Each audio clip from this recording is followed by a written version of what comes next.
Myra. I was in, I think, the second cohort of this program. Feels like about a decade ago. It makes me feel really old. Anyways, it's amazing to meet all of you and to read about the fascinating work you're doing. This program just seems to be, recruiting more and more talented scientists to join. So I'm looking forward to learning about your work. I'm an assistant professor in epidemiology in the School of Public Health at San Diego State University. I've been affiliated in Canada at Simon Fraser University in the Center for Gender and Sexual Health Equity for the last 5 or 6 years or so before making recent transition back to San Diego. So my work is a blend of international research at the Mexico-US border and work in Canada as well primarily. So I'm going to talk with you a little bit about both sort of areas of my work today. And yeah, I don't know what else to say. I'll talk a little bit about my MRP today and tomorrow, but not too much. Should we go around? Sure. And as I was, pointing out to you in my presentation before, some of Shiva's work was cited that we're very excited about. Okay, yeah. Let's just quickly go around. I'm Johnny. I just graduated from Fordham. I'm a graduate assistant. Nice to meet you. Chris Owens, assistant professor, Texas A&M. Stephen Schwartzer, associate director for academic programs at the Center for Ethics Education here at Fordham. Cynthia Gomez, Professor Emeritus from San Francisco State. Natasha Ludwig-Barron, I am a postdoc at UC San Francisco and an epidemiologist. I think we've crossed paths at UCSD back in the day. Yeah. Faith Fletcher, I think we met once. Baylor College of Medicine, cohort 2014 to 2016. Nice to see you. Hi, Elizabeth Buchanan, Marshall Clinton. Lloyd, hi Shira, nice to see you again. Nice to see you too. Hi, I'm Brandon. I'm an assistant professor at Brown Medical School. I'm Kate. I'm a sociologist, postdoc in Michigan, and I just moved from Vancouver. Oh, yeah, your name is so familiar. Yeah, VCCSU. Okay, great. Terrific. That's good. Awesome. Okay, do you want me to jump in? Sure. Perfect. Okay, so I have done a lot of work. There's sort of two pillars or two communities that I've worked mostly with in my research. Sex workers in the context of HIV prevention and substance use research, as well as immigrant communities, and in the context of immigrant sex work, those two come together. Today I'm actually going to talk with you about more recent work I've been doing that's been more focused on migrant and refugee health. I thought that might be of interest for any of you who might have aspects of your work that involve immigrant communities. There's some really unique and challenging considerations I thought we could talk about today. You've probably already, I know for the Institute, there's probably already some readings from my previous work focused on sex work, so I didn't want to repeat that too much. But when I talk about CABs tomorrow, I'll talk a little bit about the CABs in the context of sex work research, and I am happy to talk with anybody that's doing like sex work or harm reduction oriented projects around sex work if you have questions or particular interests in that space. So Canada and the US are among the top migrant receiving nations globally. In the US, I think immigrants are about 15% of the population, and in Canada about 20%. And among those, women represent about half of migrants globally. It's important to note that there's a really nuanced relationship between migration and health outcomes. So for those of you who are working in the HIV space, or at least when I was starting out in the HIV space, in kind of around 2010-ish, the literature was very much focused on migration as a risk factor for HIV. The HIV, diffusion happened across, highways in Africa, and so that was very much thought of in more of infectious disease transmission perspective. And the field was really missing this more nuanced perspective, in my opinion, around the social context of health, the structural context of health, how policy and stigma and all these other things influence, people that goes far beyond just the dynamics of how infectious diseases may move. Which we're, of course, all too familiar with in the COVID era today. My research argues that there are differences in health needs pre and post migration. There are changes in social norms that affect sexual health and sexual health needs, as well as those related to substance use. Changes in access to and how healthcare services are navigated are really important. And so these are some of the areas of focus of my research. And as I've already alluded to a little bit, I'm really interested in the role of social and structural factors, policies especially. And so I know we have some great presentations around anti-racist practice in public health, which I think is really essential and definitely increasingly something that we're building our capacity for, making sure we're doing as best as we can within this program of research, because we know that racism is a critical determinant of health for any racialized people, and the ways in which that intersects with immigration status is really interesting and I think underappreciated as well in the literature. So, I don't think we need to spend much time on this, but I just wanted to show you briefly a conceptual framework of how these pieces hang together for me, with the macro structural factors kind of up top, impacting dynamics within the community, people's everyday interactions with things like law enforcement and health systems in the microenvironment. And you can see the behavioral piece is actually a much smaller component of the work that I do. Ultimately, we're interested in outcomes related to HIV and STI prevention, a lot around sexual and reproductive health service navigation and sexual and reproductive health outcomes. So I'm going to talk with you about two studies really briefly. Oh, just quickly on the time because we started late. Should I go late or do you still want me to finish it? We can go a little late. Okay. So the first study I'm going to talk with you about is a study from Canada called the Evaluating Inequities in Refugee and Immigrant Health Services Access, or the IRS Project. IRS began as a study that really aimed to evaluate immigrant women's sexual and reproductive health service utilization and access in Canada using a mixed methods design of both large administrative big data. So it's been ethically complex to try to create categories of immigrant communities for the first time using routinely collected immigration system data in Canada, which our systems actually allow us to link to health system data as well confidentially. So that process in and of itself, in terms of community engagement and ethics, has been extremely interesting. I can talk about it more for those who are interested, and I'll talk about it tomorrow as well with the CABs. And so I'll focus a little bit on the sexual and reproductive health arm of the study, but just to note that with the COVID pandemic, we received some funding for using the same methodologies, and it's linked to, we do like qualitative work as well to help fill in the gaps in the administrative data. And the COVID data, which we received funding for, actually came in earlier. So our grant was funded in 2018 for the sexual and reproductive health work, and we are still waiting for that government administrative data to come in. So I only have qualitative data to show you today from that part of the project. But for those who are interested in the quant, we have a lot of really interesting COVID findings that have forced us to work through as a team, how do we represent immigrant communities? What categories do we use? How do we reconcile the fact that these categories are created by systems that are inherently oppressive for the people that we work with and not perpetuate those inequities in our work? So a lot of that work is going to feed into the sexual and reproductive health quantitative work when that data comes in. So I would say we've done a lot of the hard groundwork on that. So the methods, as I described, we have quantitative analyses of administrative data, we have qualitative interviews, but a key pillar, and what I'll show you tomorrow, is actually the backbone of the study, is community engagement.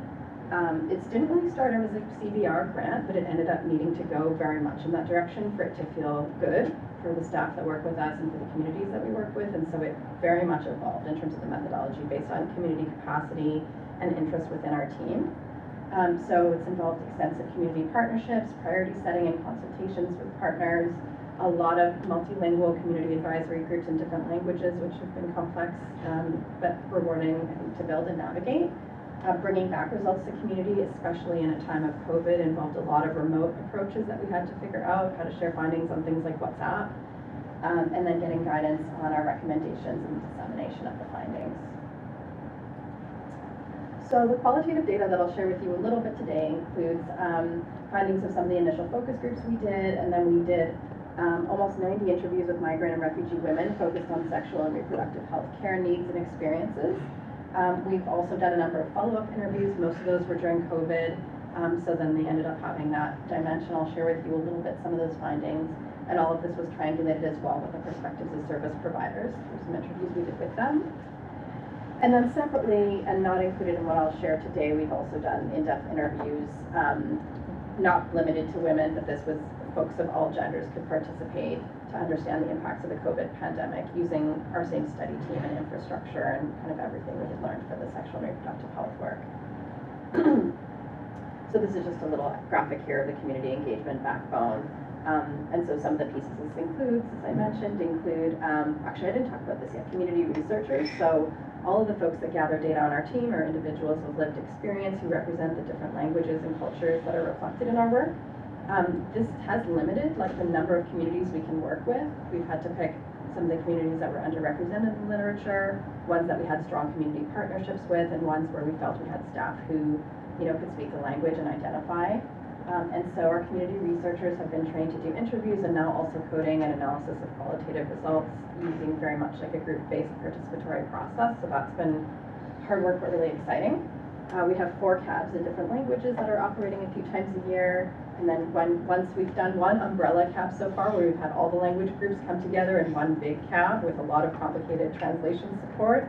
And I think we're planning another one later in the year. And then the participant engagement strategies that we've had to use have been largely remote due to COVID, but we're hoping to start doing more in-person stuff again. Just a little bit more about the cabs. We have one in English, one in Farsi, one in Spanish, and one in Tigrinya. And these have been really built as mechanisms through which the priorities and needs of different communities can be expressed. And it's important here for communities to be able to provide guidance on the research based on their own lived experiences and community needs to make sure that what we're doing is aligned with and not harming certainly the communities that we work with. These are just, yeah. Sorry. How do you balance if there's a word in English, for example, that doesn't exist in that native language? Yeah. And what are the ethics involved when you have to translate that? Yeah, that could be a really big process. I think we're always just doing our best to get as close to as possible to what can approximate that. I haven't seen any issue where there was no word at all for anything in the cultures that we've worked with, but definitely there are different interpretations. And so we've had to do a lot of discussion and training with our team who are doing the interviews about how to make sure that what we're asking is capturing, and the back translation techniques are really important for that, to make sure that there's fidelity in terms of the instruments that they end up translating back into English. And it doesn't have to be the word. Yeah, it's the concept. In some of the translations we do, it's really the concept. Are they, is that concept gotten? It could be 2 words in one language and 1 word in another language. So it's not necessarily the word. It's really where the concept is there. Or even within languages, Yeah. Spanish has many different words depending on where you're from that mean very different things, the same word. Exactly. You have to be careful about that. Right, and we do we do translation, back translation, make sure, But it's back translation is when you get it translated and then you have somebody else, then you see, is it translated into English? And then even we have other people look at it to see if it makes sense, because as, like Cynthia was saying, there are different dialects and things. But anyhow, it doesn't have to be the exact word. No, but that's it, and I think that piloting process is really important, of making sure that the instruments work with your community. For my MRP, we got to the community and our instruments didn't work at all. We had these fancy vignettes and all this stuff in Guatemala that we thought was going to be so great, and people were like, we don't even know what research is. What is this stuff? We had to completely change what we were doing and be really, innovative kind of on the spot. So I think it depends on the communities you work with, but definitely qualitative research is more flexible as well in terms of how you adapt things. We're going to be doing surveys in multiple languages with asylum seekers at the Mexico-US border later in the year. And I just had a conference call this morning where we spoke for the entire hour just about how we were going to translate and deal with interpretation in so many different languages, and it's really complicated. So you should really think of translation as formative research, because when you do it in those communities, you learn so much about the way that they perceive the questions you're asking. Instead of just giving a student something to translate and we back translate, really looking at it, it totally can change your perspective. Yeah, well, I think this is a really big problem actually, because NIH doesn't really have appropriate grants for this kind of work. I'm doing all this work right now with a new faculty startup. I was wondering whether your grant would fund all this. The Canadian, yes. So we have 3 grants for this project actually. We have the equivalent of an R01, a Canadian 5-year operating grant that deals with the operations of the research. But then we also have a 3-year community engagement grant from a local foundation that supports all of these cabs. These cabs, we have almost 2 full-time staff who are operating all these cabs and the participant engagement and translation alone. So it would be impossible to do this on a single grant. So there are really serious issues, I think, with research funding and how we support these things. Can you say more about the frequency that the cabs, if we have time, Yeah. But we're going to do that tomorrow. Okay. So okay, Tomorrow sorry, we'll thanks. more on the cabs for sure. But yeah, so far they've been meeting 1 to 4 times a year, depending on the cab and what the capacity and interest of the group is. These are just some examples of the different community engagements or participant engagement strategies that we put in place. And so our team felt strongly that people should see their quotes and the information that was going to be shared before it went out into the public, because we wanted to build also capacity for research engagement with the communities we were working with, and we had a lot of really interested participants.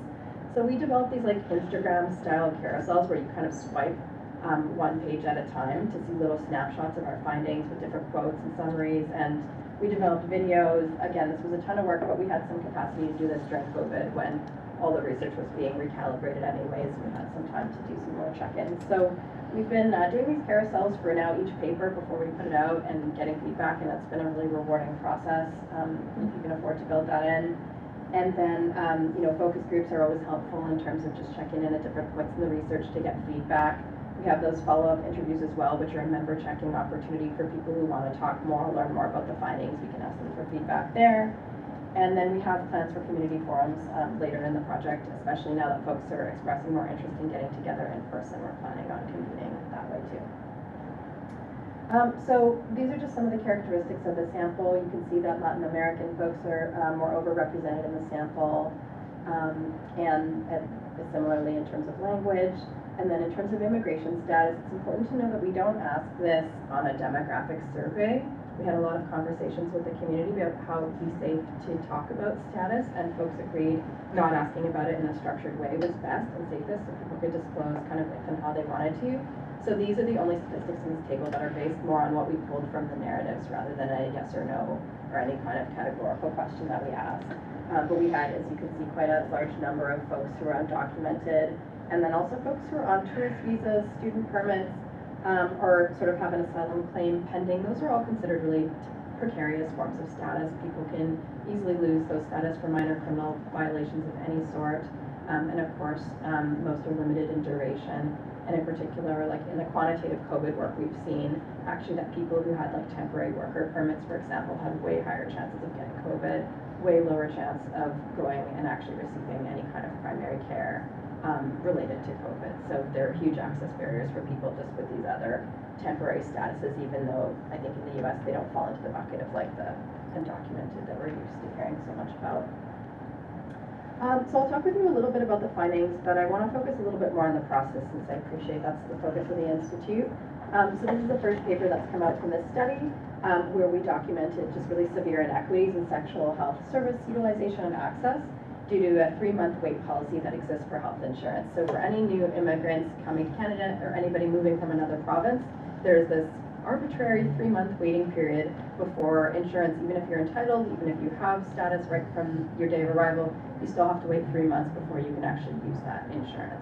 So any healthcare that's covered in those 3 months is not covered, which, as you can imagine, in the case of pregnant women arriving, and most private insurance considering that a pre-existing condition and won't cover it, can be absolutely catastrophic for low-income families, and it's just really devastating to hear about in these interviews. Does not at all line up with people's perceptions of Canada as being this welcoming and inclusive place. It's really a horrific part of the system, and for folks who are undocumented, this lasts beyond the 3 months because they may never become eligible for health insurance unless their status changes to like a work permit or permanent residence or something like that.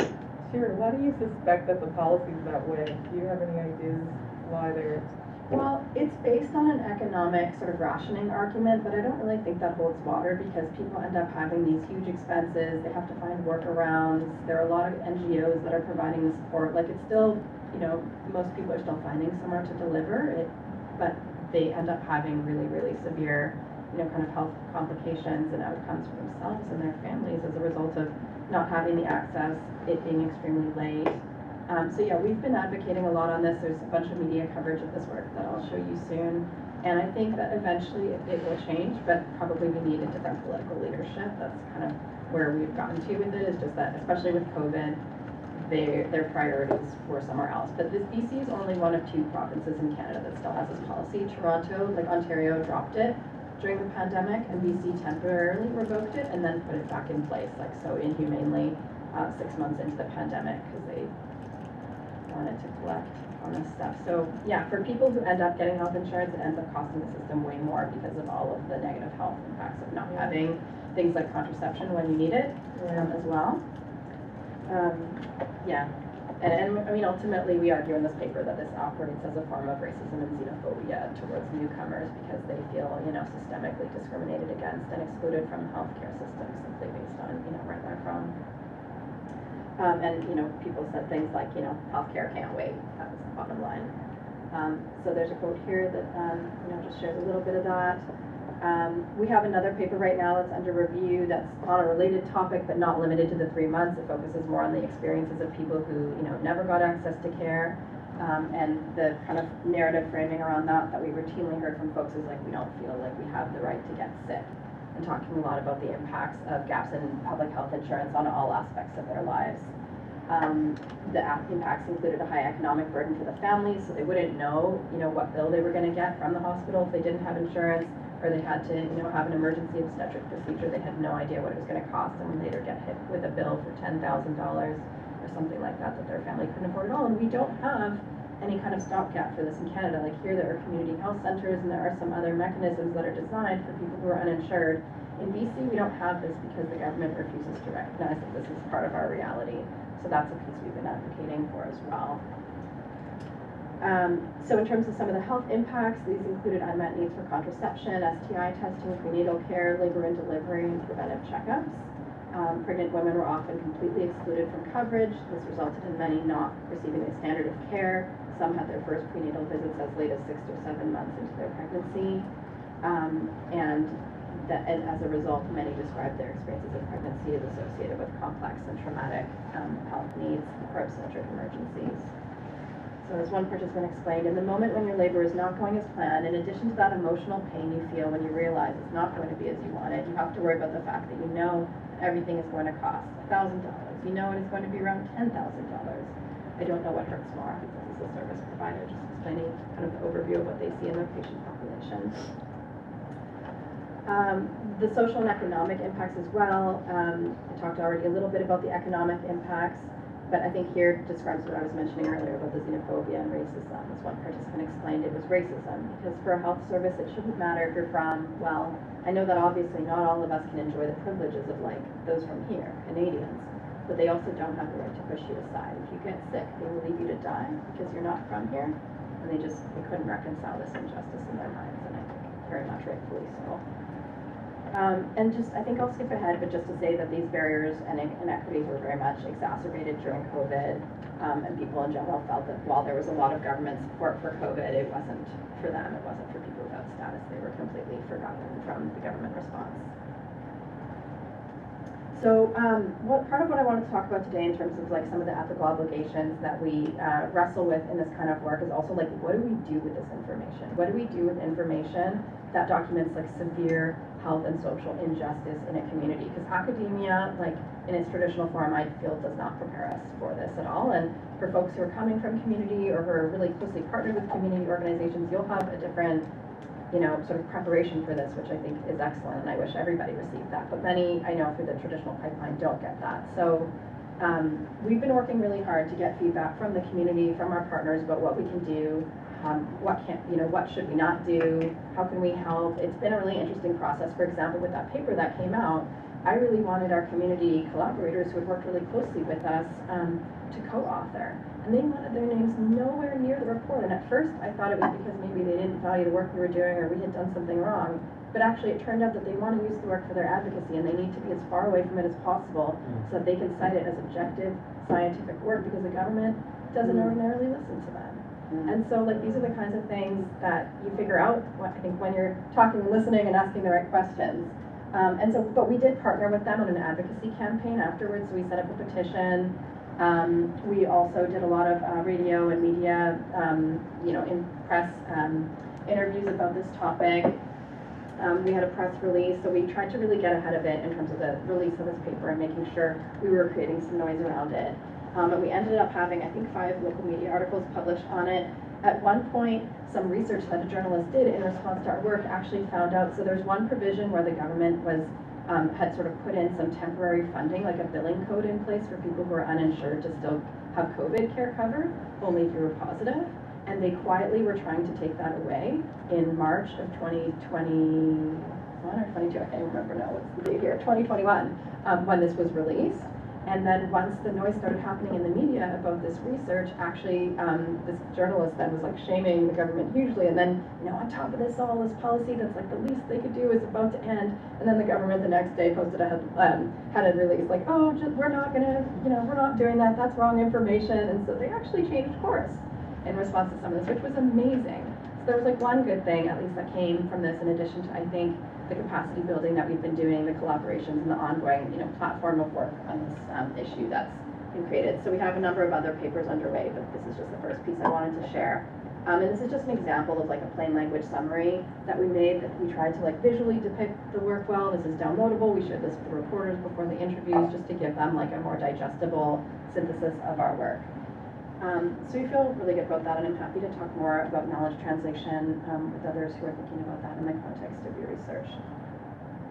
And these are just some of the policy and practice recommendations, and I think very much like making sure that you're, having focus groups or doing something with the community forums to really get feedback once you have some data can be really helpful in making sure that the recommendations are aligned with the community needs. Because sometimes we do get into these tough situations where the science doesn't always align with that, and then I think we have to make difficult decisions about how we present information, maybe how sometimes certain information is presented in a different way or only in certain arenas as to not cause harm. So yeah, there are some challenges there for sure, I think. The second project that I wanted to talk about, which is more of my future work since I've moved back to SDSU, I'm located near the border again. My PhD and postdoc work was largely focused on border health work in Mexico and Central America.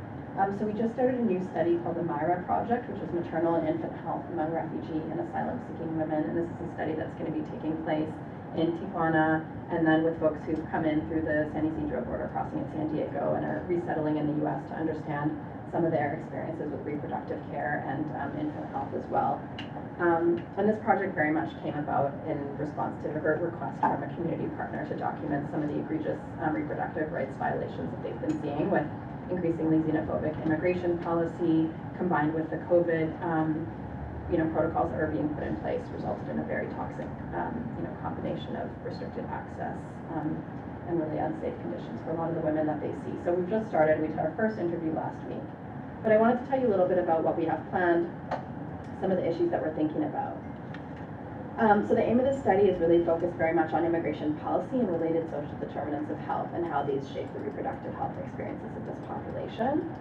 This is a picture of the border, and so you can see here at the San Diego port of entry, very, very dense community on the San Diego side of the border, on the Tijuana side of the border. On the San Diego side, you can see that it's quite barren here and that the population is a little bit further back from the border. A lot of the services and organizations that we work with are located very close to the border. A lot of folks who are arriving are in shelters in this neighborhood. A lot of services are located in this neighborhood.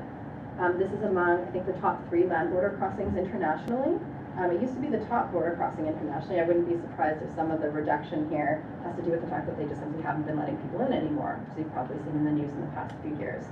This has caused an intensifying humanitarian crisis in Tijuana, where hundreds of thousands of people have now been forced to wait as a result of the Trump-era immigration policies that were put in place starting in about 2016 that have intensified, and then under the Biden administration, most of which have not been revoked, despite a lot of promises. So this has created really unsafe humanitarian conditions and more of a humanitarian response. A lot of humanitarian actors are now in this community that didn't used to be when we first started working there. Some of these policies you might have heard about include the Remain in Mexico policy, where folks who have a legal right to request asylum are now being forced to wait in Mexico until they're able to have their claim processed. Many then experience different kinds of violence, homicide while they're waiting, so it's a really unsafe policy. And then Title 42, which is actually a public health policy around infectious disease control, and sort of this idea that you could, under quarantine orders, not allow people into the country who pose an infectious disease threat, was used under Trump for the first time ever to keep people, again, who have a legal right to asylum out of the country with kind of no process really for having their appeals heard. So it's been extremely inhumane. Folks are waiting for this to wind down because it's just been really horrific to watch. We are planning to interview at least 20 to 30 participants in Tijuana, maybe more, and 20 to 30 in the U.S. to understand their experiences under these policies with access to reproductive care. These are women of reproductive age who've traveled to the border to seek asylum since the beginning of the COVID pandemic, and also experienced at least one pregnancy during the pandemic. Similar to the IRB Project that I shared with you, all of our interviewers have lived experience, with either seeking asylum or other, complex experiences like having lived undocumented themselves, and are all, so far, folks seem like they prefer to be interviewed as a woman, or by another woman, but of course, you know, we have other options as well, depending on people's preference. And we'll be conducting some follow-up interviews as well to understand, to number one, check in with people as we have more findings to see what they think about them and if they're making sense. And number two, to also understand changes that have happened over the course of the migration process. Because most immigrant health research tends to be like time fixed.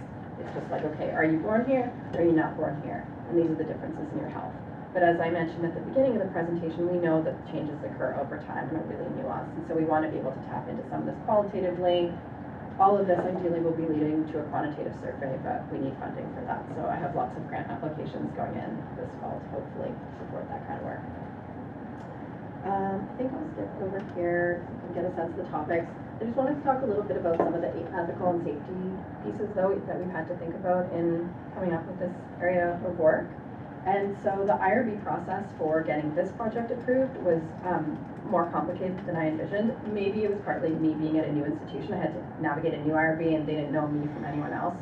So the first time there was questioning of my credibility, like just all sorts of stuff I hadn't factored in because I was used to like things going pretty smoothly at my last institution. So suddenly like they came back with all these questions and I had to write back and be like, look, I've done like human trafficking research, like all this stuff for the last 15 years. Like we know what we're doing. These are all of our plans. And they barely give you any space to explain it on their forms, so it's kind of a nightmare.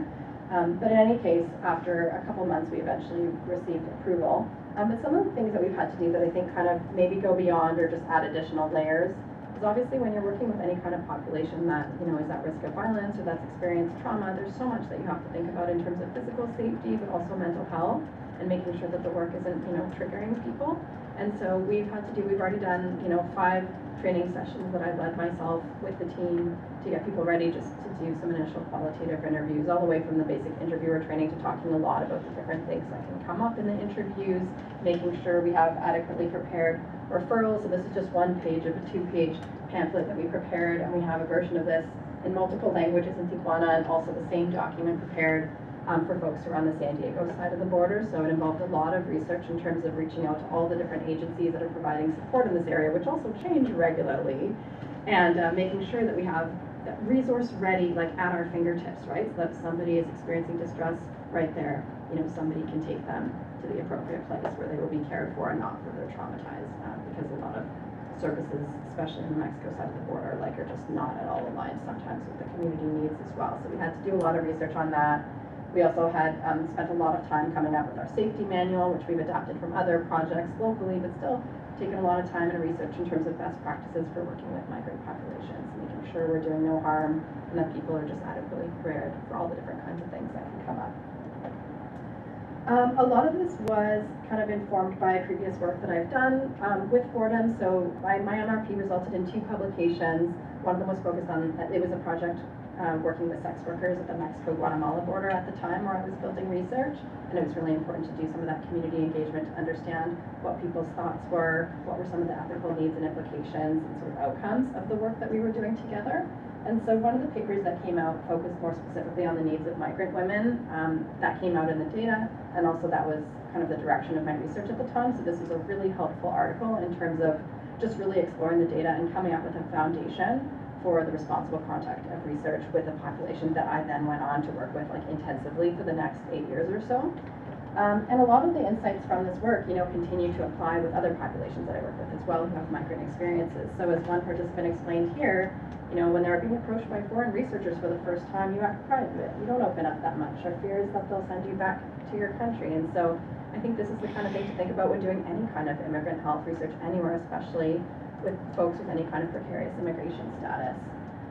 Another migrant explained here that, you know, as a newcomer, trust is an issue and you can't be talking about personal stuff. So although overall in my MRP project, people talked a lot about trust and amazing rapport that they had with the community organization we were partnered with, in this article we talked about how while that's all great, when it comes to immigration, that adds another layer on top of the regular ethical protocol that you need to have in your work to make sure you're addressing these additional issues around trust, fear of immigration consequences, immense fear of authorities, the additional stigma that comes with being a foreigner, and all these other pieces that we had to think about. Plus mobility, if you're trying to do any kind of longitudinal research or community engaged research, how do you engage with the community that that turns over quickly. It's really hard to figure out like who are your community advocates and allies, and how do you engage like peer researchers if that's what you want to do. So that's a lot of what we talked about here. For those who are interested, you can read up more on it.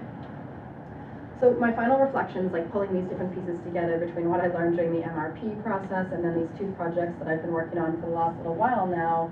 These are just some of the tips and best practices that have served me and things to maybe think about if you might be working with immigrant populations. And I think apply beyond that as well. Like co-leading or cooperating closely with community wherever possible, I think is vital to reduce the chance of like as many big missteps happening, you know? Like we think we know what we're doing when we're sitting at our desks and researching stuff, or maybe you have a partner letter or your mentor knows somebody, but like actually being in the community and spending some time there as the PI, to the degree possible that you can, you will learn so much more, build those relationships and that trust that will help make sure that the final product is of a better quality. And those folks will really be best positioned to help you figure out like what are the biggest ethical concerns that you might face. How can you discuss sensitive topics? What kind of instruments do you need? And ideally, if you can kind of co-create a project with the idea of figuring out what the mutual benefits are for the community and yourself as a researcher, that's kind of the ideal scenario. I think being mindful of power dynamics and being reflexive about that, it's often talked about just in qualitative research, but I actually think it pertains just as much to quantitative as well, as like who we are, how we design things, how we position things, how we show up in the community, whether or not we come back, whether or not we bring the results back, how much money we're bringing, all this stuff.